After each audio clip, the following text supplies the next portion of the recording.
Hey students, now we study about the Rutherford's atomic model.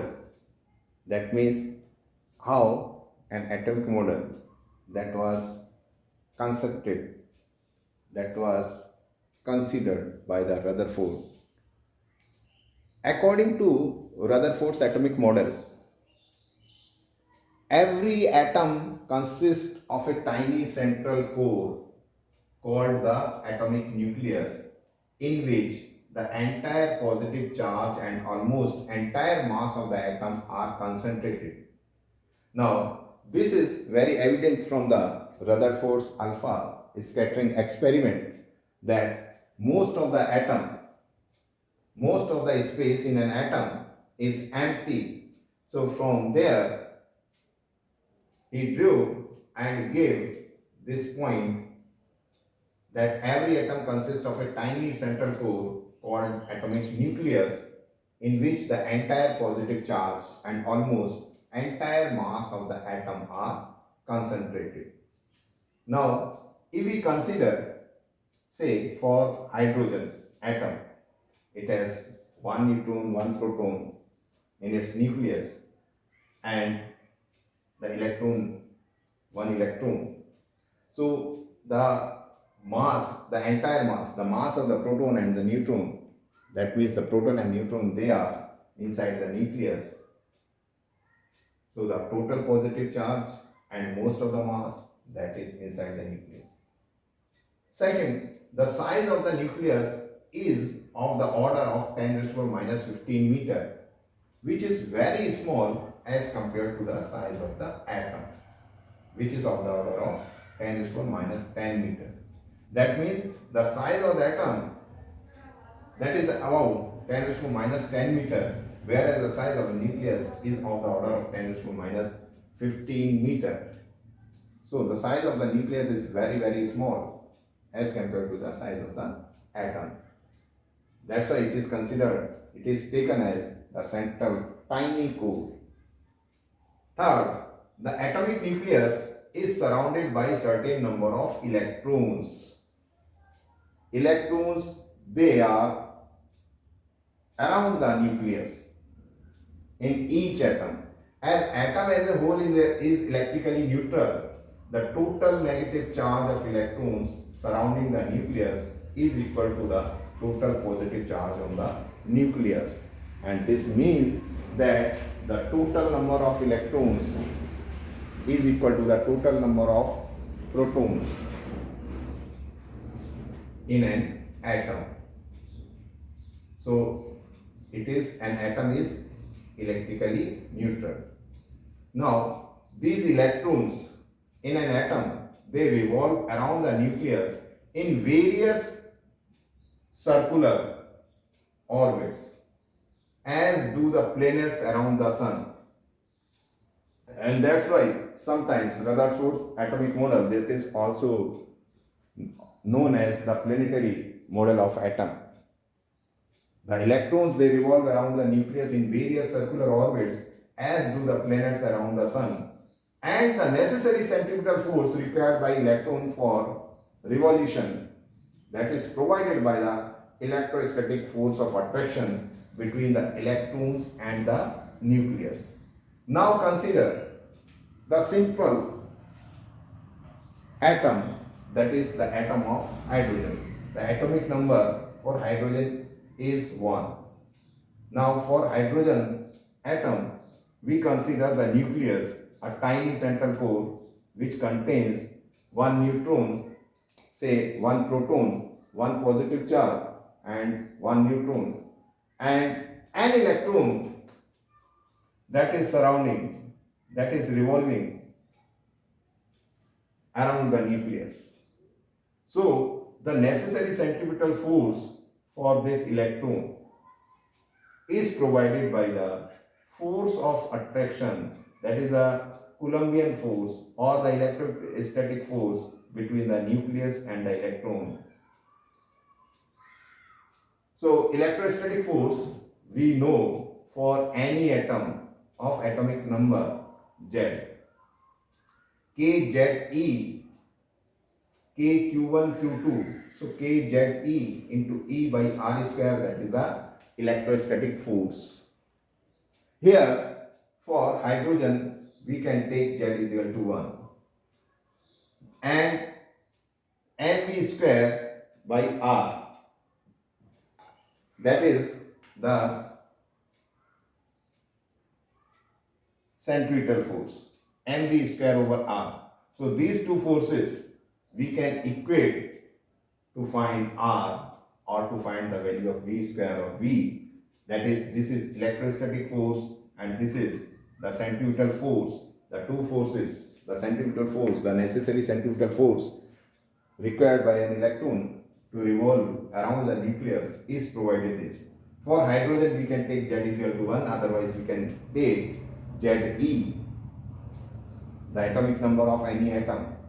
So we are considering here for hydrogen atom, and by equating these two we can find the value of R as E square by 4 pi epsilon naught mv square and V square as E square by 4 pi epsilon naught mr. From this equation we can find this. So we have R, we have V square, and from this we can find the kinetic energy of an electron. Kinetic energy of an electron, that is half mv square, that is equal to E square by 8 pi epsilon naught R. M here, that can be cancelled out, so half V square, that means E square by 8 pi epsilon naught R. Now the potential energy of the electron. What is the potential energy of the electron? That is the potential at the point, or you can say at this distance, the electrostatic potential due to the nucleus of the atom. So that is equal to E by 4 pi epsilon naught R. KQ by R we write. So K is E, 4 pi epsilon naught, if we consider the vacuum, R is the distance, multiplied by the charge on the particle or charge on the electron here. So that means we can consider potential into charge.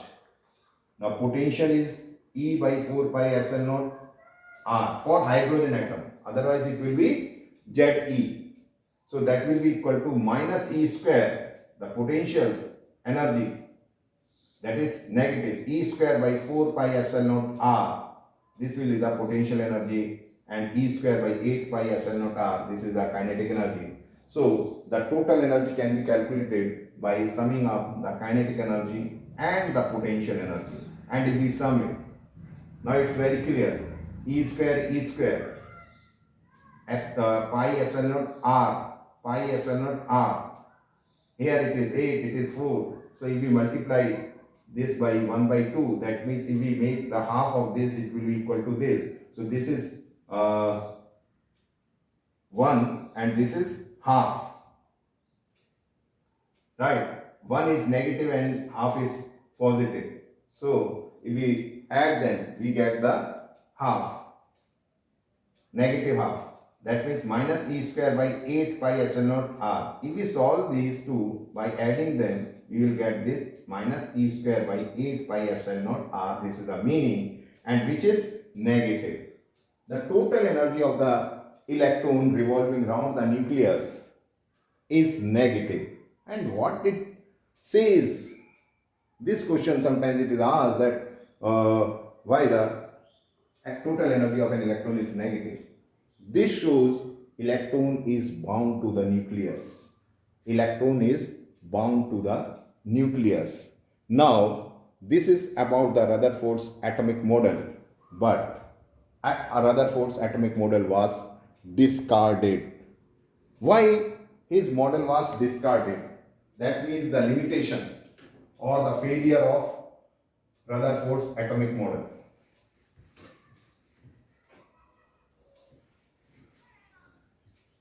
Why the Rutherford's atomic model was failed?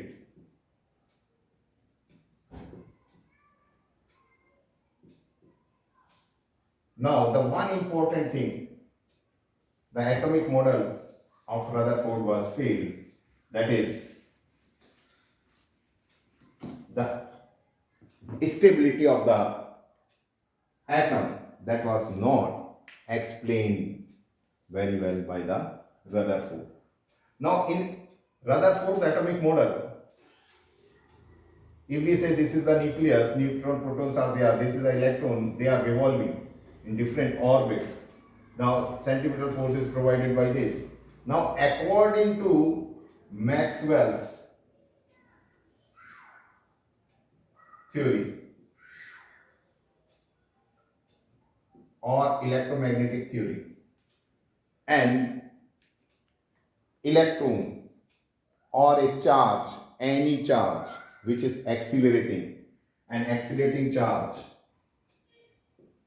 an accelerating charge is a source of EMP. So scientists or physicists, they said that if electron is revolving around the nucleus, they are accelerating one. And as they are accelerating one, they are the source of electromagnetic waves according to Maxwell's electromagnetic theory. So if they are accelerating, they are a source of electromagnetic wave, and ultimately they should lose their energy, and ultimately they should fall into the nucleus, and thus ultimately the atom should collapse, because the electrons, while revolving, they emit the radiations and they should lose their energy as they are the source of electromagnetic waves, and ultimately the nucleus should fall into the the electron should fall into the nucleus, and thus the atom should be collapsed. For this, Rutherford was unable to explain the stability of an atom, because if electron should fall into the nucleus, that means the existence of an atom that also collapsed. That means an atom exists only for a small interval of time, whereas on the contrary, atom is very stable. He was unable to explain this. So the stability of atom was not explained by Rutherford. He was unable to explain this, so his model was discarded. This is one of the reasons. Second reason, as the electron is revolving around the nucleus and it is the source of the electromagnetic wave according to the Maxwell's theory, and it is in spiral, if we consider the Maxwell's theory, and it should be in spiral way with decreasing radius. So as it is in decreasing radius, it's the frequency of the emitted radiations must be continuous, and hence the revolving electrons, they must emit radiations of continuous variation in the frequency. So they must give the continuous spectra, whereas the atoms, they give the particular line spectra, and he was unable to explain this. So these two were the reasons that Rutherford was unable to explain, and hence its model was discarded.